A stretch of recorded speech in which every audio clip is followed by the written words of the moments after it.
utiliza la causa y el efecto. En realidad es lo que denominamos la experimentación. Entonces, hemos indicado también que los diseños de investigación de tipo causal emplean como principal técnica la experimentación. Entonces, ¿la experimentación qué es? Es un método de investigación causal, repito, cuyo objetivo es intentar identificar la existencia de algún tipo de relación causal. ¿Entre quiénes? Entre una o más variables, denominadas variables independientes, y otras variables que se denominan dependientes. Entonces, de eso hemos estado hablando. Vamos a continuar entonces, hoy día terminamos este tema y nos toca hablar acerca de los diseños cuasi experimentales. ¿Qué son los diseños cuasi experimentales?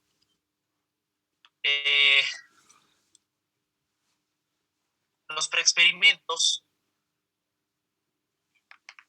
son los más fáciles de efectuar, nos indican, pero extraordinariamente susceptibles a varias amenazas contra la validez. Los experimentos verdaderos son muy fuertes en cuanto a la validez, pero no siempre prácticos de efectuar en el mundo real, especialmente en el mundo real de la mercadotecnia y del consumidor. Ahora vamos a analizar los cuasi experimentos. Los cuasi experimentos caen entre ambos extremos, los preexperimentos y experimentos, y se hallan bajo ciertas condiciones. Primero, que el investigador puede controlar cuándo se toman las mediciones y a quién se toma. Y segundo, el investigador no tiene control sobre los programas de tratamiento, y también es capaz el investigador de exponer el tratamiento a las unidades de prueba en forma aleatoria. No olvidemos, hemos analizado, hemos dicho qué son las unidades de tratamiento, los programas de tratamiento, las unidades de prueba, las variables dependientes, variables independientes, etcétera, etcétera. Ya hemos conceptualizado todo eso. Si hablamos les decía, el investigador puede controlar cuándo se toman las mediciones en los cuasi experimentos.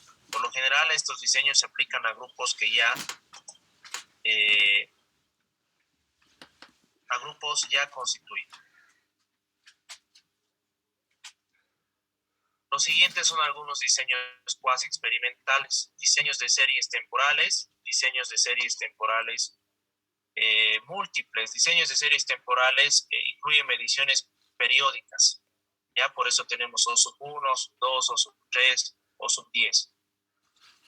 Se incluyen mediciones periódicas de la variable dependiente en un grupo de unidades de prueba.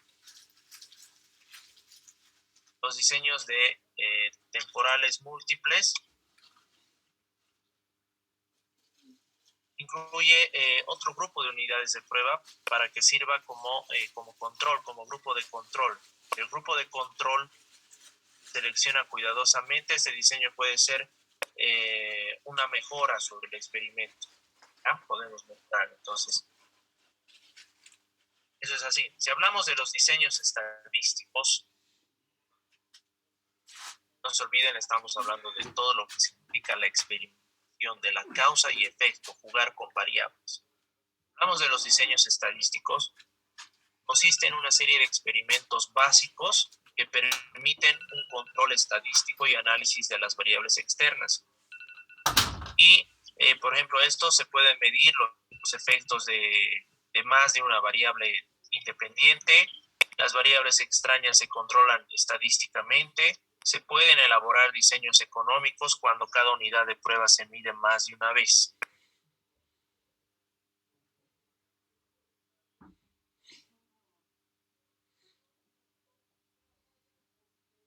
Dentro de los diseños estadísticos tenemos el diseño de bloque aleatorizado.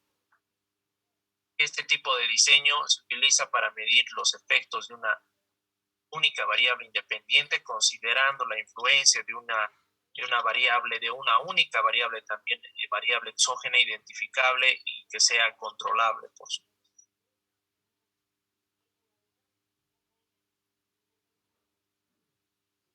Por ejemplo,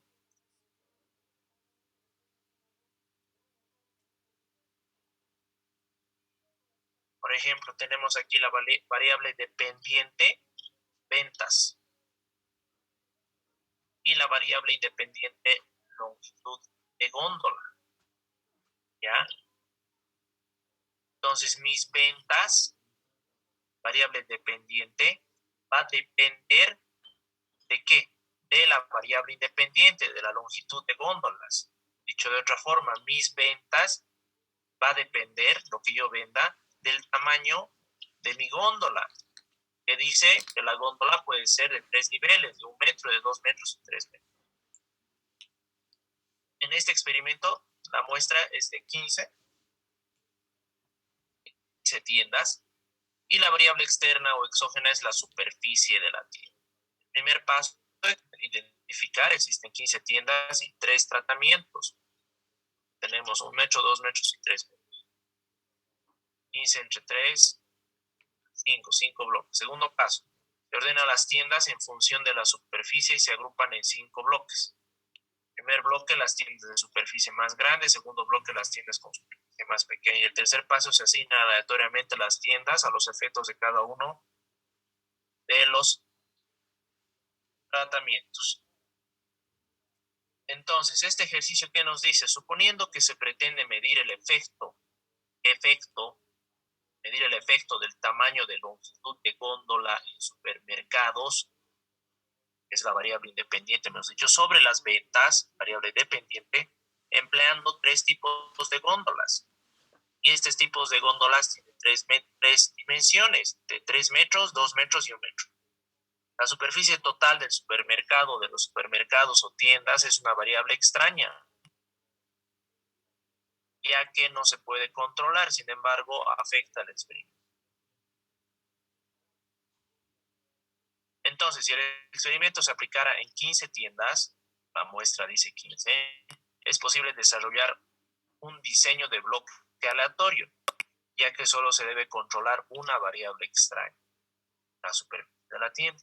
Por tanto, se tiene este ejercicio que tenemos acá.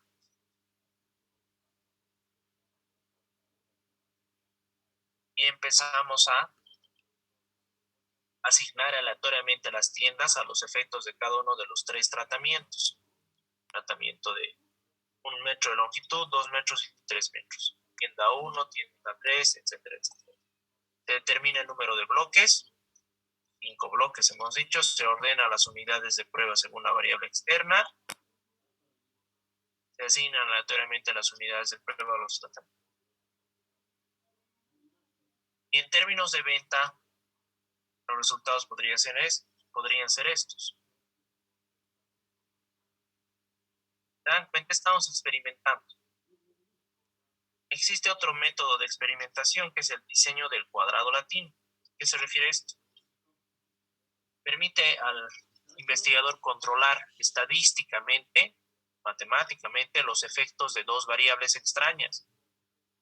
En el anterior teníamos solamente una variable extraña, y la variable extraña era la superficie del supermercado como variable extraña.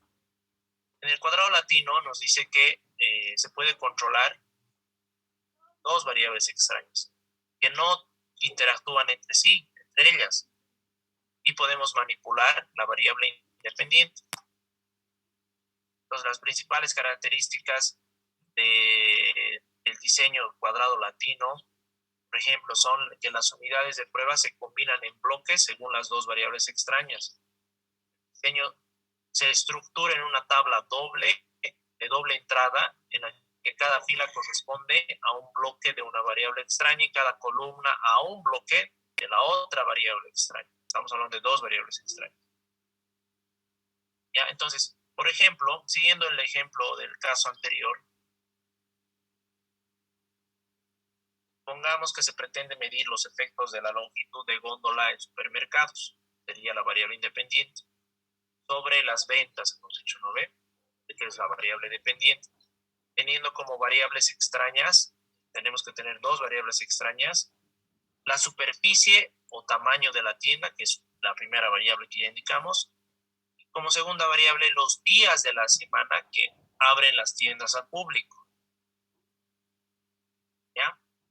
a los días. Variable 1, superficie de la tienda. Variable 2, días de las. Entonces, ¿qué hacemos? Primer paso, las unidades de prueba se combinan bloques según las variables exógenas o externas.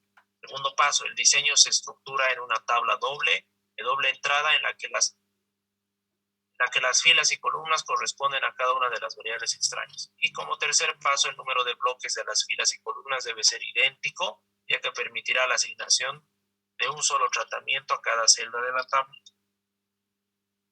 Y tenemos el siguiente ejercicio.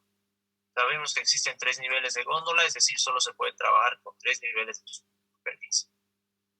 La variable extraña 1 y 3 periodos de tiempo, la variable extraña 2. Entonces jugamos con las dos variables y armamos todo el ejercicio. El resultado en términos de ventas promedio según el periodo de la semana puede representarse de la siguiente manera. El diseño factorial, si hablamos del diseño factorial, diseños factoriales, es el diseño experimental más utilizado en la investigación de mercadotecnia, investigación de mercados, puesto que permite la medición de los efectos de variaciones de dos o más variables independientes sobre la variable dependiente, posibilitando entonces a su vez el análisis de las interacciones entre las variables independientes. Entonces, entendemos por interacciones que los efectos de dos variables no son simplemente adicionales, sino que puede existir cierta sinergia entre estas. Este modelo permite experimentar tantas variables independientes como tratamientos se desee, teniendo como limitación el hecho de que el número de unidades de prueba debe ser idéntico en todas las combinaciones de variables independientes para asegurar la aleatoriedad del experimento. Entonces, es un diseño factorial. Las variables independientes se definen en un diseño factorial, las variables independientes se definen como factores. Siguiendo el ejemplo que estamos manejando, el efecto de la longitud de góndola. El efecto de la longitud de góndola sobre las ventas se ha considerado solo para un producto. El objetivo del experimento consiste en analizar la variación de las ventas en los diseños factoriales en función de la longitud de góndola para diferentes tipos de productos. Se introduce una nueva variable independiente. ¿Cuál es la variable independiente? La nueva, el tipo de producto. Entonces tenemos 3 tipos de productos. Productos de limpieza, que vamos a introducir.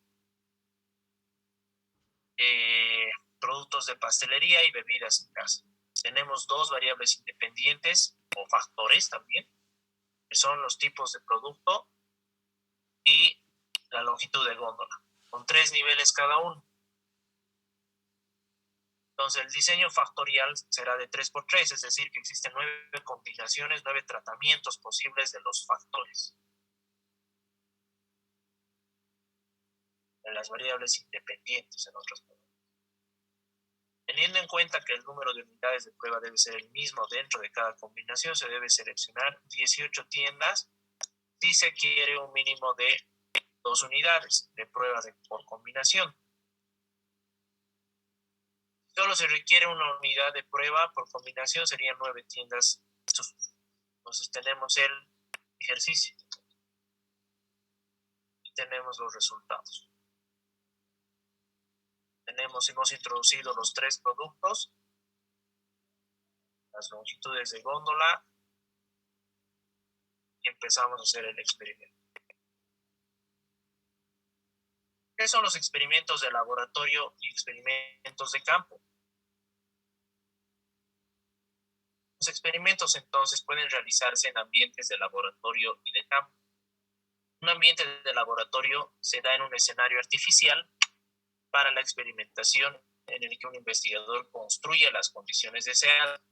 Un ambiente de campo entonces es una situación experimental establecida en condiciones de mercado reales. En comparación con los experimentos de campo, los experimentos de laboratorio tienen algunas ventajas. Por ejemplo, lo artificial del medio puede causar un error reactivo. En cuanto a los encuestados, reaccionan a la situación de la misma. Reaccionan a la situación de la misma más que a la variable independiente. Otra desventaja puede ser que el ambiente también puede causar la generación de artefactos de demanda. ¿Qué son los artefactos de demanda? Son diferentes escenarios de la demanda. Fenómeno en el que los encuestados tratan de adivinar el propósito del experimento y responder de acuerdo a esto, lo que disminuye la capacidad de generalizar los resultados. Hablando de los diseños experimentales y no experimentales, de los tres tipos de diseño de investigación de mercados que hemos estado hablando, exploratoria, descriptiva, causal, estos son los causales que son apropiados para inferir relaciones de causa y efecto. Por eso estamos hablando de variables. Variable independiente, variable independiente. El tamaño de mi góndola va a incidir en mis ventas. Las ventas van a incidir en el tamaño de la góndola. Si mi tamaño de la góndola es de 1 metro, pues mis ventas van a ser obviamente menores a que si mi tamaño de góndola sería de 3 metros, ¿no ven? Entraría más productos. Entonces, a eso se refiere experimentar con dos variables. Entonces, los causales, la experimentación causal son apropiados para inferir las relaciones causa y efecto. No obstante, en algunos casos, la investigación descriptiva se usa para proporcionar evidencia de relaciones, pero tales estudios no satisfacen todas las condiciones necesarias para la causalidad. Por ejemplo, en los estudios descriptivos es difícil establecer la equivalencia previa de los grupos participantes con respecto a las variables independiente e independiente, el orden temporal de ocurrencia de variables y si existe poco control sobre otros posibles factores causales, es decir, variables extrañas.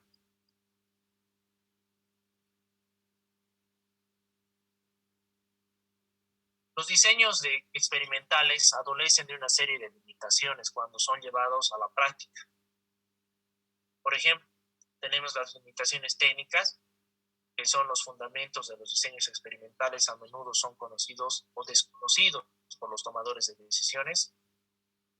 Tenemos limitaciones administrativas o de implantación, es cuando las variables exógenas son difícilmente controlables por falta de colaboración de las unidades de prueba y por acciones deliberadas de competencia.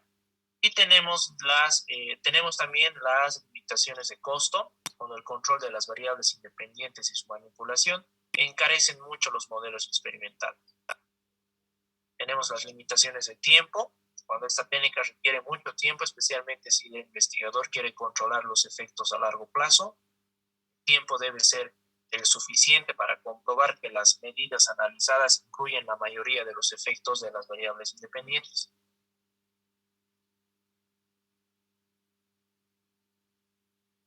Hablando de la prueba de mercado, con esto ya concluimos, consiste en la aplicación de un experimento controlado realizado en mercados de prueba limitados, pero seleccionados con cuidado. Implica esto realizar en los mercados de prueba el programa nacional de marketing que se planeó para un producto. Por ejemplo, la estrategia, ya hacer el experimento ya en cancha. El objetivo final de una prueba de mercado es valorar tanto las preferencias de los consumidores y de los comerciantes respecto a un determinado producto, como el tamaño de mercado a su potencial, por ejemplo. Mediante ese instrumento, entonces, una empresa puede simular una acción concreta para testear su viabilidad económica y comercial antes de ser puesta en práctica en el mercado. Muchas empresas realizan este experimento. Muchas empresas, pero no concretan el mismo. Ya les voy a explicar por qué. La prueba de mercado puede ser considerada la última fase antes de lanzar un nuevo producto o realizar modificaciones en donde existen. Es importante realizar este tipo de experimentos. Permite reducir la incertidumbre evaluando el riesgo financiero el nivel de distribución, la penetración alcanzada por el producto, el sistema y ritmo de producción, su almacenamiento y transporte. Posibilita la comparación entre el costo y el riesgo del fracaso en relación a los beneficios y la posibilidad de éxito también. Ya, entonces, los principales indicadores de esta prueba son el índice de prueba de producto, índice de primera repetición de compra, tiempo de adopción del producto por parte del consumidor, frecuencia de compra, estimaciones de ventas futuras, probar planes alternativos. Existen tres tipos de prueba de mercado. Tenemos la prueba de mercado estándar, que es la prueba de mercado en el que los productos se venden a través de los canales de distribución normales. Tenemos la prueba de mercado controlada, que es el programa de prueba de mercado realizado por una compañía externa de investigación en experimentación de campo. Y tenemos la prueba de mercado simulado, mercado casi de prueba, donde se preselecciona a todos los participantes, luego son entrevistados y observados en sus compras y actitudes que tienen hacia el producto que estamos ofertando. Por ejemplo, si ustedes se fijan aquí en la imagen, esta es una prueba de mercado. Que muchos de nosotros hemos visto en los supermercados, en algunos lugares de comercio, generalmente ponen una zapata a alguien que está ofreciendo productos, pero no nos damos cuenta que están realizando un experimento con nosotros. Ahora, muchas empresas, les he dicho, que realizan este ejercicio, pero no concluyen el mismo. Simplemente lo dejan en una degustación. Pero nosotros tenemos que ir más allá. Tenemos que saber qué piensan estas personas al consumir nuestro producto. Por ejemplo, estos son algunos ejemplos de aplicación de pruebas de mercado, donde tenemos el stand de degustación, por ejemplo. Es un establecimiento de un stand de degustación en donde se debe probar o degustar el nuevo producto. ¿Cuál es el objetivo? Observar la aceptación y reacción del público ante el producto. A la vez, consultar impresiones u opiniones del consumidor. Eso debería ser. El objetivo es ese, no simplemente es entregar el producto y que digan, ah, qué rico, nada más, no. Sino que tenemos que ir indagando en los principales indicadores que tiene esta prueba de mercado. Son la prueba del producto, la primera repetición de compra, la adopción del producto por parte del consumidor, si le gusta o no le gusta, y preguntarle, ¿está dispuesto a comprar productos? Sí. Frecuencia de compra. ¿Cuántas veces compraría a la semana o al mes? La estimación en ventas futuras y toda esa información tenemos que sacar mediante esta actividad. Tenemos la reunión de clientes potenciales. ¿A qué se refiere esto? Convocar a un grupo de clientes potenciales y darles de probar o hacerles que experimenten con el nuevo producto. El objetivo es observar sus reacciones y comportamientos ante esto. Y luego consultarles por sus impresiones u opiniones y pedirles sugerencias. Han debido ver en algunos programas en la televisión que cuando una empresa quiere sacar un nuevo producto, reúne a su gente, a sus clientes potenciales y les da a conocer el nuevo producto. Y los clientes potenciales interactúan con el nuevo producto y lo que hace la empresa es recabar información acerca de su nuevo producto con los clientes potenciales. También existe la prueba de mercado en un punto de venta al detalle seleccionado. ¿Qué es esto? Si se tienen varios puntos de venta, se puede vender el nuevo producto en solo uno de ellos, o en caso de trabajar con intermediarios, pedir a alguno de ellos que venda el nuevo producto, a cambio de darles dichos productos gratis. Luego consultarles sobre los resultados obtenidos. ¿Cuál es el objetivo? Determinar la aceptación del producto en términos de ventas. Las famosas comisiones. Entonces muchos hacen esto, ¿no? Son comisionistas que van y venden el producto, agarran el producto por comisión y venden y ganan de acuerdo a las ventas que han tenido ese nuevo producto. ¿Se entiende, verdad? Todas estas pruebas de mercado que prácticamente son las que se realizan pues para obtener información de mi producto. Aquí realizamos un experimento. Y por último tenemos la prueba de mercado para determinar precios. ¿Qué es esto? Introducir o qué se tiene que hacer. Se introduce el producto en dos puntos de venta similares, pero ubicados en lugares distantes, con dos precios distintos, para que de ese modo podamos nosotros evaluar el efecto sobre las ventas de cada uno de los precios y así saber cuál es el más conveniente. El objetivo es determinar el precio para el